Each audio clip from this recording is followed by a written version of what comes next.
Alhamdulillahi Rabbil Alamin Alladzi anzala as-sakinata fi qulubil mu'minin. Asyhadu an la ilaha illallah wahdahu la syarika lah wa asyhadu anna Muhammadan abduhu wa rasuluh sallallahu alaihi wasallam la nabiyya ba'dah. Allahumma salli wa sallim wa barik ala hadzal nabiyil karim wa ala alihi wa ashabihi ajma'in. Fa ya ayyuhan nasul hadirun usikum wa nafsi bittaqwallah. Ittaqullaha haqqa tuqatih wa la tamutunna illa wa antum muslimun. Summa qala Allah ta'ala fil Qur'anil Karim. A'udzu billahi minasy syaithanir rajim. Bismillahirrahmanirrahim. Wa anfiqu fi sabilillahi wa la tulqu bi aydikum ila tahlukah wa ahsinu innallaha yuhibbul muhsinin. Sadaqallahul azim. Bapak-bapak, saudara-saudara hadirin kaum muslimin, sidang jemaah salat fardu Jumat yang dimuliakan oleh Allah. Marilah kita sama-sama sejenak menyampaikan kalimat puji dan syukur. Alhamdulillahirabbil alamin. Segala puji bagi Allah Tuhan semesta alam, karena pada Jumat yang penuh berkah kali ini kita bersama-sama masih diberikan nikmat kesehatan oleh Allah, diberikan nikmat kesempatan, juga nikmat kemudahan-kemudahan, sehingga kita masih bisa melanjutkan ibadah salat fardu Jumat kita secara berjamaah di masjid yang sama-sama kita cintai ini. Kemudian salawat dan salam kita berdoa kepada Allah, semoga yang disampaikan kepada junjungan Nabi besar kita, yakni Nabi Muhammad sallallahu alaihi wasallam. Allahumma shalli ala sayyidina Muhammad wa ala ali sayyidina Muhammad. Rasulullah telah berjuang membawa umat manusia ini dari zaman jahiliyah kepada zaman yang mengenal Islam. Kemudian juga Rasul meninggalkan dua pedoman hidup sebagai pusaka atau warisan beliau. Kalau kita berpegang teguh secara istiqamah kepada dua peninggalan Rasulullah itu, dipastikan kita akan selamat menjalani kehidupan dunia yang sementara ini, dunia yang sesaat, dunia yang fana ini. Kita akan selamat di dunia ini sampai nanti kehidupan akhirat yang kekal abadi, kehidupan yang sesungguhnya di akhirat kelak. Karena itu mari kita jadikan dua pedoman atau peninggalan Rasulullah itu, yakni Al-Quran dan Sunnahnya, sebagai pedoman hidup bagi kita dalam menjalani seluruh aktivitas kita sehari-hari. Hadirin kaum muslimin, sidang jemaah Jumat yang dimuliakan oleh Allah. Di khutbah kita yang singkat kali ini, khatib menjadikan dasar khutbah kita adalah Al-Quran surat Al-Baqarah ayat 195. Di dalam ayat ini, hadirin kaum muslimin, ada 3 perintah Allah. Artinya 3 perintah Allah yang mari kita maksimalkan melaksanakannya, karena Allah tentu punya tujuan dengan suruhan-suruhannya. Allah pasti punya maksud mulia dengan perintah-perintahnya ataupun adanya larangan-larangan dari Allah Subhanahu wa taala. Ketika Allah perintahkan sesuatu, dipastikan hadirin kaum muslimin pasti banyak manfaatnya. Sebaliknya, ketika Allah larang terhadap suatu perkara, terhadap suatu hal, itu pasti nanti kalau dilakukan akan membawa mudarat atau bahaya. Lalu dalam ayat ini ada 3 hal. Yang pertama maksudnya perintah, kemudian juga ada larangan, dan satu lagi perintah. 2 suruhan Allah dan 1 larangan Allah. Mari kita ulang kembali hadirin kaum muslimin Al-Quran surah Al-Baqarah 195. A'udzu billahi minasyaitonir rajim. Bismillahirrahmanirrahim. Wa anfiqu fi sabilillah. Ini ayat yang pertama, bagian awal ayat. Apa kata Allah Subhanahu wa taala? Dan belanjakanlah, infakkanlah hartamu itu di jalan Allah. Jadi Allah menyuruh kita hadirin kaum muslimin, memotivasi kita agar kita senantiasa ikhlas mau untuk menginfakkan, menyisihkan sebagian rezeki yang Allah titipkan pada kita fi sabilillah, di jalan Allah. Sudah banyak ayat-ayat ataupun hadis yang kita dengar hadirin kaum muslimin tentang motivasi berinfak. Inilah amal mulia yang berkaitan dengan harta kita, yang pahalanya berlipat ganda. Bahkan satu ayat di dalam surah Al-Baqarah juga disampaikan hadirin kaum muslimin, pahala infak di jalan Allah itu sampai 700 kali lipat, bahkan lebih dari itu. Masalul ladzina yunfiquna amwalahum fi sabilillah. Perumpamaan orang yang menginfakkan hartanya di jalan Allah, kamasali habbatin ambatat sab'a sanabil fi kulli sumbulatin mi'atu habbah. Sama dengan 1 biji benih yang ditanam nanti menumbuhkan 7 tangkai, lalu di masing-masing tangkai yang 7 itu nanti Allah tumbuhkan lagi 100 biji. Berarti 1 kali 7 kali 100, 700 kali lipat. Ini sering kita dengar. Ini motivasi amal yang disediakan oleh Allah, sepertinya khusus bagi orang-orang atau kita-kita yang masih ada kecenderungan karena ini uang bernilai rupiah, ada angkanya, Allah berikan motivasi melalui hitungan angka-angka. Inilah di antara bagian hebatnya ayat Allah.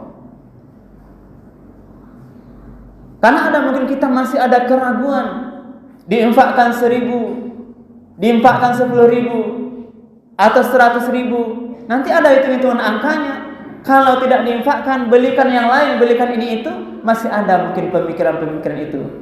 Maka Allah khususkan ayat ini juga hitungan angka-angka.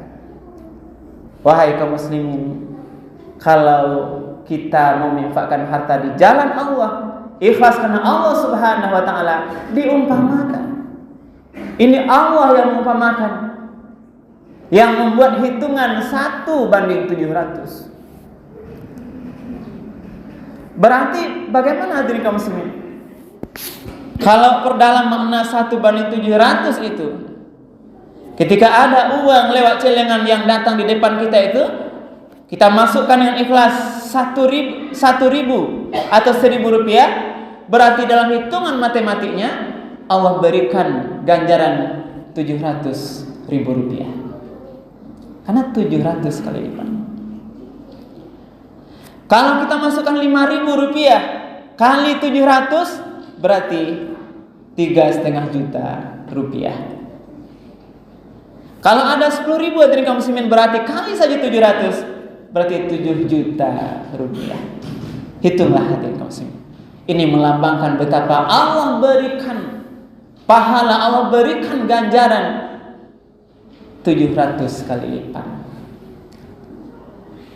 Kalau kita lihat dunia perdagangan hari ini, sulit kita mencari hadirin kaum muslimin bentuk perdagangan yang keuntungannya sama dengan 700 kali lipat.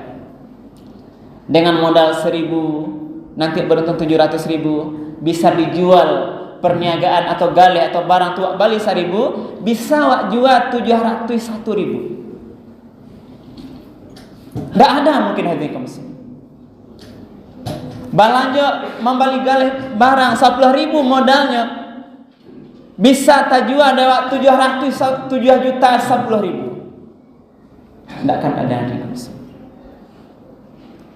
Inilah sebagai perenungan singkat kita. Allah memberikan 700 kali lipat bagi kita yang menginfakkan harta itu betul-betul ikhlas di jalan Allah. Tapi tidak cukup demikian. Wallahu yudha'ifu liman yasha. Ini bagi orang, ada orang yang berinfak sedekah juga tidak perlu hitung-hitung, pokoknya saya berinfak, berikan. Apakah dibalas Allah 10 kali, 100 kali, 700 kali lipat, itu terserah Allah. Inilah dikatakan Allah. Tidak perlu hitung-hitung. Karena Allah yudha'ifu liman yasha. Ini maknanya apa? Allah bisa lebihkan pahalanya atau ganjaran dalam bentuk yang Allah yang Maha tahu itu. Allah bisa lebihkan yudha'ifu liman yasha, bisa lebih jauh daripada 700 kali lipat itu bagi siapa yang Dia kehendaki. Berarti bisa 1 juta kali lipat, bisa lebih dari kali lipat. Karena Allah apa? Karena Allah itu wallahu wasi'un alim. Allah tu wasi', Allah maha luas pintu rezekinya. Berarti seluruh rezeki Allah tu luas. Maka jangan ragu berinfak hadirin kaum muslimin. Ini saya akan membantah ada anggapan kalaulah sekiranya Allah balas 700 kali lipat semua infak manusia di dunia ini, dari mana akan diambil oleh Allah? Ini ada pemikiran demikian. Maka Allah bantah, jangan ragu dari mana Allah nanti beri ganjarannya. Karena Allah wasi', Allah maha luas pintu rezekinya. Di darat ada, di laut ada, di udara ada. Ini masih banyak yang belum tergali oleh manusia. Luasnya pintu rezeki Allah. Ini motivasi mereka muslimin. Allah wasi'un alim. Allah juga maha tahu terhadap orang yang berinfak jalan Allah, baik dia terang-terangan ataupun sembunyi-sembunyi. Ini yang pertama hadirin kaum muslimin. Karena itu mari, inilah mungkin barangkali harta kita yang sebenarnya. Kalau tidak kita berikan di jalan Allah, mungkin nanti di akhirat tidak nampak manfaat harta itu. Maka juga ada sebuah kisah hadirin kaum muslimin di dalam beberapa dalil disampaikan, ada orang yang meninggal, dia minta lagi hidup untuk beberapa saat. Lah meninggal minta balik ke dunia. Tujuannya apakah ke dunia mau dia pangkat jabatan? Tidak. Mau buat rumah? Tidak. Tapi mau ke dunia itu balik agar dia bisa berinfak sedekah. Ini melambangkan betapa mulianya pahala infak sedekah. Dan mari hadirin kaum muslimin, dari sebagian rezeki yang Allah berikan, kita gunakan, mudah-mudahan harta yang kita infakkan itu nanti bisa kita ambil manfaatnya, bisa membersihkan harta kita yang tinggal, juga nanti memberi manfaat untuk kita di kehidupan akhirat yang kekal abadi. Yang kedua, pesan ayat ini hadirin kaum muslimin, wala tulqu bi aidikum ila tahlukah. Jangan kamu bawa dirimu atau jangan kamu binasakan dirimu kepada sebuah kebinasaan. Jangan bawa badanku kepada jalan kebinasaan. Ayat ini hadirin kaum muslimin dalam beberapa penafsiran ini berkaitan dengan jihad fisabilillah. Nah, tadi yang pertama anfiqu fisabilillah itu adalah menginfakkan perintah untuk agar nanti para sahabat semua kaum muslimin mau menyerahkan sebagian hartanya untuk modal jihad di jalan Allah, menghadapi musuh. Lalu dikatakan yang berikutnya, wala tulqu bi aidikum ila tahlukatu.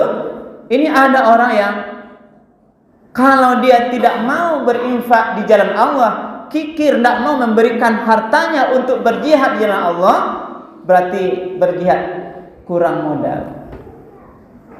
Kalau kurang perbekalan berjihad, berarti kita akan murah diruntuhkan, dikalahkan musuh hatiku. Maka apa? Berarti kalau sahabat tidak mau berinfak, berarti pada hakikatnya nanti musuh menang, maka dia sama dengan membinasakan diri ketika dia kikir dalam infak sedekah itu.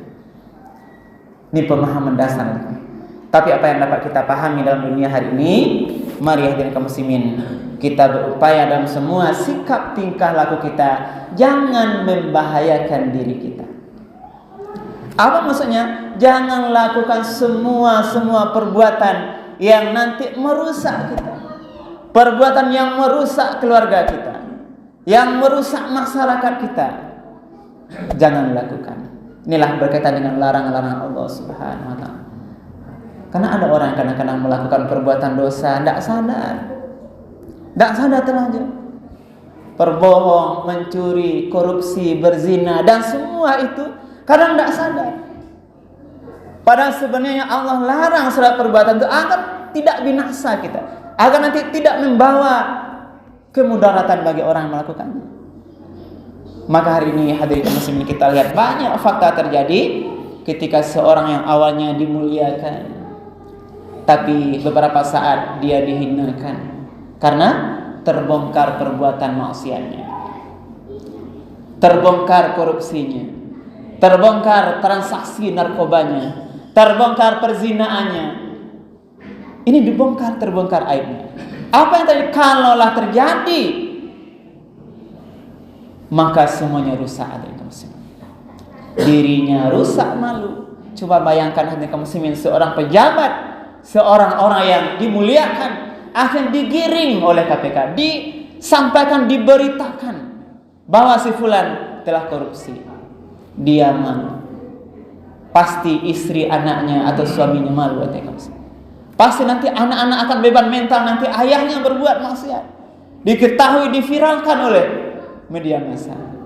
Karena itulah Allah melarang hati-hati kita, jangan bawa diri ini kepada sebuah kebinasaan. Artinya jangan lakukan hal-hal yang dilarang oleh Allah agar kita tidak binasa. Sebelum terjadi, sebelum aib ini terbongkar, mari hadirin kaum muslimin, dari hati yang dalam, khatib menghimbau, mari kita menghitung diri. Seandainya kita masih terjebak dalam perbuatan-perbuatan dosa, berhentilah. Karena bisa jadi hari ini kita berbuat maksiat, perbuatan salah, kita merasa aman. Besok kita lakukan lagi, masih merasa aman. Besok lagi masih aman, masih ganas kita. Dibongkar oleh Allah. Kalau sudah dibongkar, tidak bisa mengelak lagi. Maka sebelum menyesal, berhati-hatilah. Yang terakhir, hadirin kaum muslimin, ayat ini berpesan adalah wa ahsinu. Apa kata Allah? Selalulah memperbanyak berbuat baik, ihsan, dalam amal-amal kebaikan, terutama dalam amal pengabdian penyembahan kepada Allah. Ma huwal ihsan? Ihsan itu adalah anta'budallah, mengabdikan diri pada Allah. Engkau menyembah Allah ka'annaka tarahu, sebagaimana kamu melihatnya. Fa illam takun tarahu, kalau kamu tidak melihatnya Allah itu, fa innahu yaraka, ketahuilah Allah pasti melihat kita.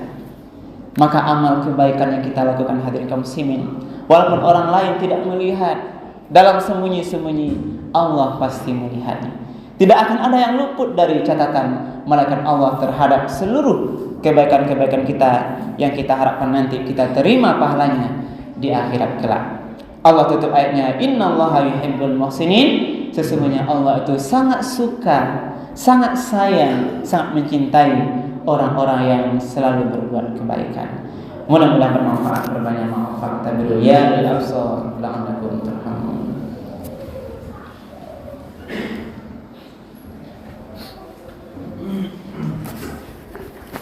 Alhamdulillah rabbil alamin, alladzi hadana li hadza wa ma kunna linahtadiya laula an Allah. Asyhadu an la ilaha illallah wahdahu la syarika lah, wa asyhadu anna Muhammadan abduhu wa rasuluh sallallahu alaihi wasallam, la nabiyya ba'da. Allahumma shalli wa sallim wa barik ala hadzal nabiyil karim wa ala alihi wa ashabihi ajma'in. فيا أيها الناس الحاضرون أوصيكم ونفسي بتقوى الله اتقوا الله حق تقاته ولا تموتن إلا وأنتم مسلمون فقال الله تعالى في القرآن الكريم أعوذ بالله من الشيطان الرجيم بسم الله الرحمن الرحيم والعصر إن الإنسان لفي خسر إلا الذين آمنوا وعملوا الصالحات وتواصوا بالحق وتواصوا بالصبر.